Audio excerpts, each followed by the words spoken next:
Hello again, ChoroQ fans. Today we have a Zero, number 85 in the series. This is the Autozam AZ-1, but in 1994 they created the M2 1015 version of this car, and basically they incorporated these fog lights into the thing.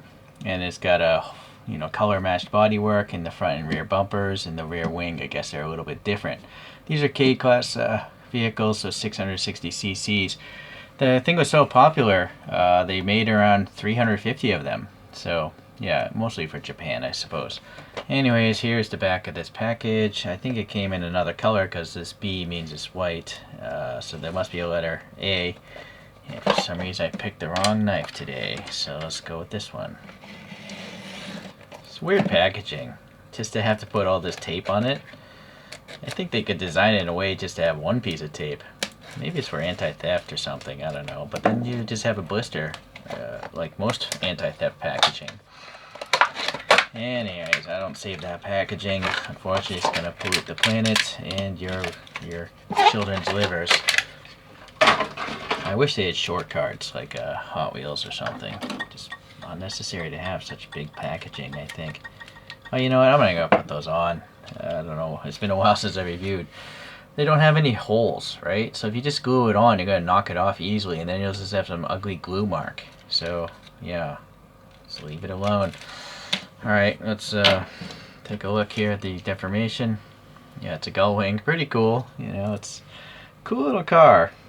Yeah, but it is a really small car. Like, normal humans look huge in this thing.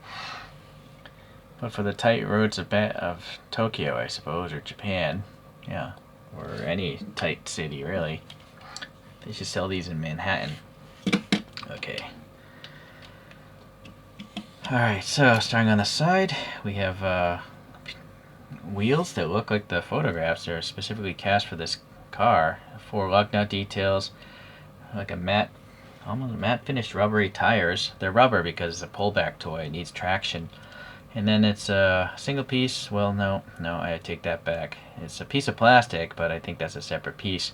And then you can see the cut lines have to stop because they didn't mold it from the side.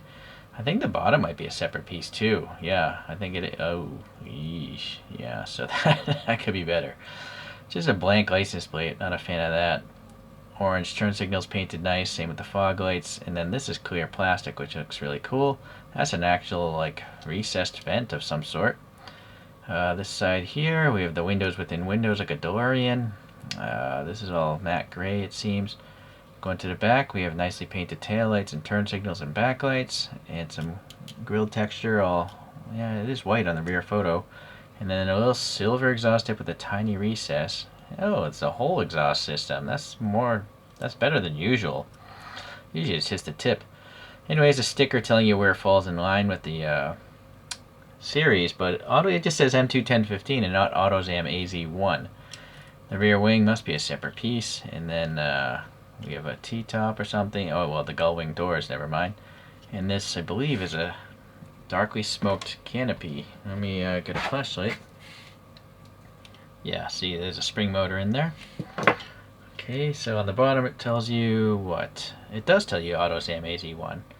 And it tells you production dial-wise, July 2024 this thing was made. So all the information I want to know, who made it, what it is, and when it was made, helps you set the value of things or search the internet about it, right? Cool. So let's see what others we have here. So here's the previous casting, Z85, just a regular Autozam in blue. Same wheels it looks like. I put some putty in here so they don't roll around.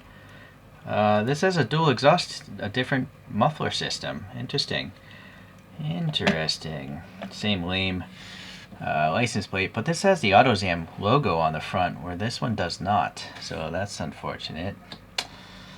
Alright, and then what do we have here? We have casting number 80. Another, I guess this is the stock one. The blue one is the Mazda Speed version.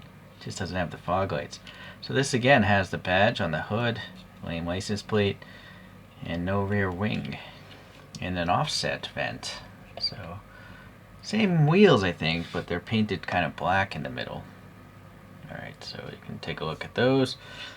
And just for fun, throw some other Mazdas up here. The first gen Miata. I 3D printed my own Miata wheels. When is this thing? I'm looking for a date. I don't see a date. I don't know when that came out, sorry.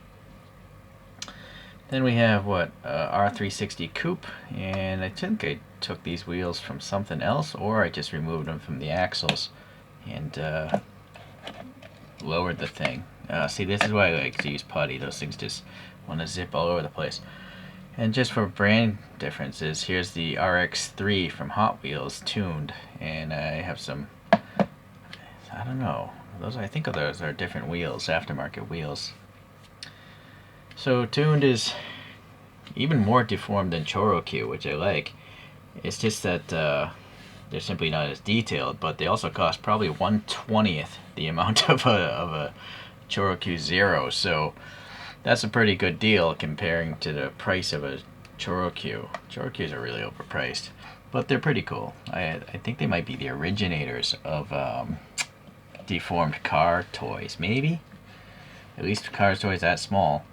Let's see if this solar spinner still works. It's been a long time since I've pulled one of these out. I think it might be dead. Anyways, got this thing, Mario's going crazy apparently, and trying to run across the road. So another nice ChoroQ Zero. It's very cool. It's nice to see that there's some different parts on it. You know, the whole muffler system is different, and obviously the hood is different. So pretty cool.